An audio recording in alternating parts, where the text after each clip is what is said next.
మహబూబాబాద్ జిల్లా కురవి భద్రకాళి సమేత శ్రీ వీరభద్రస్వామి కళ్యాణానికి వివిధ శాఖల సహకారంతో ఏర్పాట్లు చేస్తున్నామని ఆలయ ఇన్ఛార్జి సత్యనారాయణ తెలిపారు.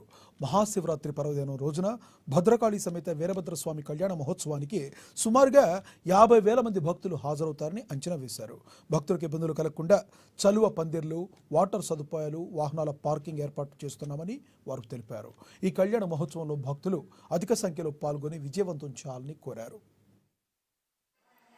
2025 జాతర పురస్కరించుకొని వచ్చేటువంటి భక్తులకి ఎటువంటి అసౌకర్యం కలగకుండా అవసరమైనటువంటి ఏర్పాట్లన్నీ కూడా వివిధ శాఖల అధికారులతో సమీక్ష సమావేశాలు నిర్వహించుకొని పనులు ప్రారంభించడం జరిగింది. భక్తుల సౌకర్యార్థం చదువు పందిళ్ళు, మంచినీటి వసతి, క్యూ లైన్స్ అన్నీ కూడా ఏర్పాటు చేయడం జరుగుతుంది. వివిధ శాఖల సౌజన్యంతో మనకి పార్కింగ్ ఏరియాస్, అదేవిధంగా బస్ ఫెసిలిటీ, పోలీసు వారి కోఆర్డినేషన్తో ఎటువంటి బందోబస్తు ఏర్పాటు చేసి ఎటువంటి అవాంఛనీయ సంఘటనలు జరగకుండా అన్ని ఏర్పాట్లు కూడా చేయడం జరుగుతుంది. భక్తులు అధిక సంఖ్యలో పాల్గొని స్వామివారిని దర్శించి తరించాలని కోరుకుంటున్నాం.